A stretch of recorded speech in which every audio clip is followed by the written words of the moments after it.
फिलहाल मैं आपको दिखा रहा हूँ कि जैसे कि मैंने हिस्ट्री को, ठीक है, हिस्ट्री जो है, ठीक है, इसके नोट्स कैसे तैयार किए हैं, ठीक है। सो माय फ्रेंड्स, आप यहाँ पे रिलेट कर सकते हैं कि यहाँ पे इसकी पूरी बुक को, ठीक है, केवल इतने पन्नों में, ठीक है, केवल कुछ 7 से 8 पन्नों में पूरा क्या कर रखा गया, पूरा खत्म कर दिया। जैसे आपने लिया, ठीक है, इतनी मोटी मोटी किताबें हैं वो, और इतना बंडल बन जाता है। दोस्तों आपके पास इतना टाइम नहीं है पढ़ने के लिए, तो दोस्तों मैंने क्या किया है, इसके शॉर्ट नोट्स बनाए हुए हैं घटना चक्र के, ठीक है। मेरे पास उसके शॉर्ट नोट्स हैं जो कि मैं आपको दे सकता हूँ। बता रहा हूँ कि आपको जो हिंदी है, ठीक है, हिंदी में आपको बहुत अच्छा स्कोर करना होगा। हिंदी में दोस्तों आप अगर 60 क्वेश्चन है, ठीक है, तो 60 क्वेश्चन में से 55 आपको अटेम्प्ट करने ही करने हैं, वो भी सही सही करने हैं, ठीक है। दोस्तों बहुत बड़ा सिलेबस नहीं है, 6 टॉपिक्स आते हैं, 6 टॉपिक पास 3 महीने का, लेकिन अभी भी पर्याप्त समय है, इसमें भी आपका प्रीलिम्स निकाला जा सकता है। Hello everybody, this is me Altamas Mansuri and you are watching educator Altamas 2.0। दोस्तों आशा करता हूँ आप सभी बहुत अच्छे होंगे और आपकी तैयारी बहुत ही शानदार तरीके से चल रही है। दोस्तों जैसे कि मैंने आपको बताया था कि अगर आपने अपने सिलेबस को, ठीक है, एक बार कोर बुक से या फिर स्टैंडर्ड बुक से इंटायरली ख़त्म कर लिया है, ठीक है, या फिर अच्छे तरीके से आप, या फिर किसी वीडियो के माध्यम से भी आपने अच्छे तरीके से एक बेसिक अंडरस्टैंडिंग अपने अंदर बिल्ड कर ली है और कॉन्सेप्ट को रेडी कर लिया है, ठीक है, तो दोस्तों आप फैक्ट को लर्न करने के लिए आप घटना चक्र पे स्विच कर सकते हैं, ठीक है। फिर दोस्तों आप देखेंगे कि जैसे घटना चक्र आपको अगर फॉलो करनी है, ठीक है, तो दोस्तों आपको यहाँ पे क्या करना है कि आपको सारी सीरीज उसकी लेनी पड़ेंगी, ठीक है। सारी सीरीज का मतलब क्या है कि 8 के 8 पीस आपको लेने पड़ेंगे, हर एक सेक्शन का, ज्योग्राफी का, पॉलिटी का, हिस्ट्री का, एनवायरनमेंट का, सभी चीज़ों का आपको घटना चक्र चाहिए होगा, ठीक है, घटना चक्र चाहिए होगा। फिर आप ये बोलेंगे ना कि सर आपने तो घटना चक्र मना किया था, अब घटना चक्र फिर से आप बोल रहे हैं। मेरे दोस्तों आप मेरी पूरी बातें सुना करिए, आप पहले ही जज मत कर दिया करिए। मैंने क्या कहा कि आपका अगर सिलेबस कंप्लीट हो गया हो, आपके कॉन्सेप्ट बिल्ड हो गए हो, आपकी एक बेसिक अंडरस्टैंडिंग बन गई हो, तब आपको स्विच करना है। मैं फिर से आपको कह रहा हूँ कि आपको तभी स्विच करना है, ठीक है। हालांकि आपके पास टाइम कम बचा हुआ है, तो दोस्तों आप कोशिश करें कि आप बेसिक अंडरस्टैंडिंग समझते जाएं, ठीक है। या फिर आप घटना चक्र के अंदर उसके जो नीचे क्वेश्चंस के नीचे जो साइनॉप्सिस दिए होते हैं, ठीक है, हल्का सा ब्रैकेट में बना करके उसके अंदर एक अंडरस्टैंडिंग लिखी होती है, ठीक है। आप कितना भी कर लें, वो एक क्रोनोलॉजिकल ऑर्डर में आप उसको पिरो तो नहीं पाएंगे, फिलहाल आप देख सकते हैं, ठीक है। फिलहाल मैं आपको क्या बता रहा हूँ कि जैसे घटना चक्र है, आपको इसको पढ़नी कैसी है, ठीक है। घटना चक्र जैसे आपने लिया, ठीक है, इतनी मोटी मोटी किताबें हैं वो, और इतना बंडल बन जाता है। दोस्तों आपके पास इतना टाइम नहीं है पढ़ने के लिए, तो दोस्तों मैंने क्या किया है, इसके शॉर्ट नोट्स बनाए हुए हैं घटना चक्र के, ठीक है। मेरे पास उसके शॉर्ट नोट्स हैं जो कि मैं आपको दे सकता हूँ, ठीक है। और उसका कोई पेड वेड नहीं है, वो फ्री ऑफ कॉस्ट है आप सभी के लिए, ठीक है। उसके लिए दोस्तों आपको मेरे टेलीग्राम चैनल पे आना होगा, ठीक है। टेलीग्राम चैनल एजुकेटर अल्तमस 2.0 है, जो कि लिंक इसकी डिस्क्रिप्शन में मैंने डाल रखी है। आप वहाँ पे आ सकते हैं, वहाँ पे मैंने कुछ क्वेश्चन भी कराता रहता हूँ बीच बीच में, टाइम मिलता है तो, ठीक है। आप वहाँ से जाकर के आप कुछ भी सॉल्व कर सकते हैं और आपको पीडीएफ भी वहाँ से मिल सकती है, ठीक है। जैसे मुझे डायरेक्ट भी आपसे अगर बात करनी होती है, कुछ कहना होता है, तो मैं टेलीग्राम चैनल के माध्यम से, ठीक है, आप तक वो बातें रख देता हूँ। दूसरी बात क्या है दोस्तों, मैं फिर बता रहा हूँ कि आपने अगर घटना चक्र पढ़ना है, ठीक है, और दोस्तों घटना चक्र के माध्यम से अगर आप उसको सिलेबस को खत्म करना चाहते हैं, तो दोस्तों आपको इसके एक एक ऑप्शन को एनालाइज करना होगा। मतलब आपको पेज नंबर तक ये रटा हो कि अगला जो पेज आएगा उस पर क्या है, इस तरीके की अंडरस्टैंडिंग चाहिए। मैं फिर बता रहा हूँ कि आरओ एआरओ का पेपर एक ब्रॉड स्टडी मांगता है, ये केवल एमसीक्यू, आपको लगता है कि आप ऑब्जेक्टिव पेपर सॉल्व करने जा रहे हैं, एमसीक्यू सॉल्व करने जा रहे हैं, ठीक है, लेकिन वो ऑब्जेक्टिव एमसीक्यू से भी आगे बढ़ करके है, ठीक है, वो आपको समझ में नहीं आता है, ठीक है। पूरा पूरा सिलेबस आपसे पूछता है, पूरा पूरा आपसे पूरी पूरी आइडियोलॉजी जान लेता है किसी भी टॉपिक के बारे में, बात समझ रहे ना।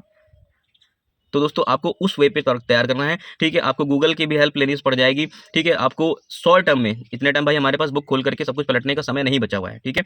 हमारे पास 3 महीने का लेकिन अभी भी पर्याप्त समय है, इसमें भी आपका प्रीलिम्स निकाला जा सकता है, ठीक है। तो मेरी बात आप समझिए, ठीक है। और मैं आपको फिर बता रहा हूँ कि मैंने घटना चक्र का सीधे सीधे विरोध नहीं किया है। मैंने आपको ये बताया है कि आप एक बार कॉन्सेप्ट बिल्ड कर लीजिए, उसके बाद यहाँ पे आइए, उसको पढ़िए, ठीक है, और उससे अपनी एक अंडरस्टैंडिंग बनाइए, ठीक है। और जो फैक्ट की कमी आती है, क्योंकि पेपर जो आ रहा है वो फैक्ट और कॉन्सेप्ट दोनों को मिला करके पूछ रहा है, 50-50 करके, ठीक है। तो आप दोस्तों इससे अपना अच्छे आपको, तो दोस्तों आप इस तरीके से अपने आप को और अच्छा इंप्रूव कर सकते हैं, ठीक है। और दोस्तों आपको मैं बता रहा हूँ कि आपको जो हिंदी है, ठीक है, हिंदी में आपको बहुत अच्छा स्कोर करना होगा।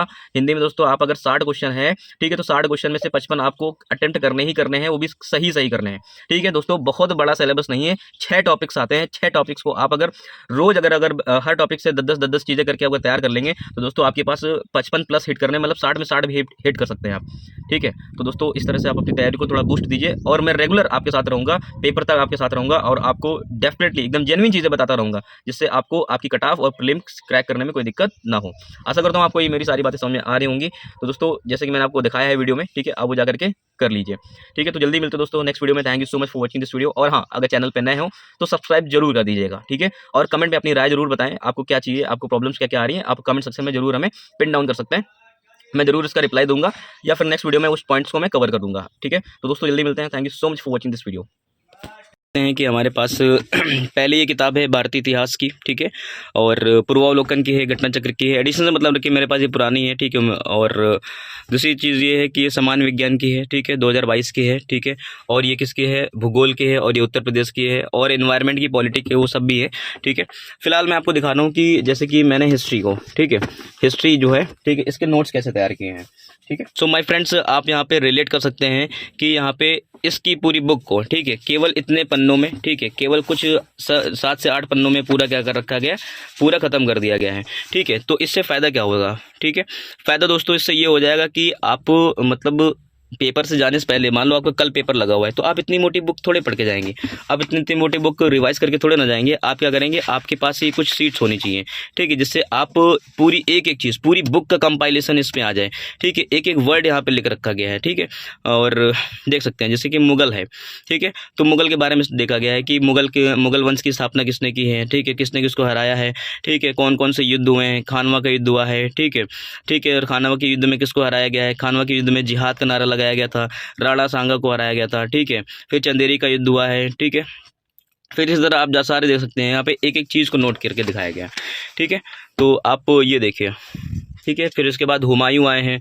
ठीक है, फिर इसके बाद देखिए सारा चीज़ें यहाँ पे एक एक word to word, point to point clear करके रखा गया है। जहांगीर के फेज़ का देखा गया है, ठीक है, कि यहाँ पे कौन कौन सी चीज़ें इंपॉर्टेंट रही हैं, जहांगीर का फेज़ में क्या क्या चीज़ें हुई हैं। दोस्तों आप देख सकते हैं कि कुछ ही पन्नों में क्या किया गया है, पूरा कवर किया गया। इसी तरह साइंस का भी है। ठीक है, फिर दोस्तों आप यहाँ पे ये देख सकते हैं कि मॉडर्न हिस्ट्री के लिए भी बनाया गया है। 1857 की क्रांति से स्टार्ट किया गया है कि इंग्लैंड के जो प्राइम मिनिस्टर थे उस टाइम कौन थे, पामस्टन थे। ठीक है, और बरेली से कौन लड़ा हुआ था, लखनऊ से कौन था, असम से कौन था, नाना साहब क्या कर रहे थे। ठीक है, ये सारी चीज़ें हैं, एक एक फैक्ट को यहाँ पे डाला गया है। हालांकि सारी चीज़ें लूसेंट में हैं, लेकिन हमारा भाई क्लियर होना चाहिए ना कि हमको वो भी क्लियर करके जाना है। ठीक है, घटना चक्र पूर्वावलोकन लगा के जानी है। तो ये सारी चीज़ें आप देख सकते हैं। ठीक है, भारत में क्रांतिकारी आंदोलन कब से स्टार्ट हुए थे। ठीक है, फिर यहाँ पे देखिए भारत से बाहर क्रांतिकारी गतिविधियाँ हुई थी। ठीक है, फिर बंगाल के विभाजन और स्वदेशी आंदोलन, एक एक चीज़ के ऊपर एक एक पर्टिकुलर नोट्स बना रखे हैं, 8-8 10-10 पॉइंट लिखा रखा गया। ठीक है, फिर कांग्रेस के सेशन हुए थे, बनारस सेशन, कलकत्ता सेशन। फिर यहाँ पे देख रखते हैं सूरत अधिवेशन है। सूरत अधिवेशन में पता है कि भाई कांग्रेस 2 गुटों में टूट गई थी, लेफ्ट विंग राइट विंग में। फिर उसके बाद मुस्लिम लीग का गठन हुआ था। ठीक है, फिर होम रूल लीग आया था। इसी तरह करके पूरी हिस्ट्री क्या कर रखी गई दोस्तों, कवर करके रखा गया है। तो आप इस तरह से भी कर सकते हैं, आप अपनी स्टडी को बहुत आसान बना सकते हैं। ठीक है।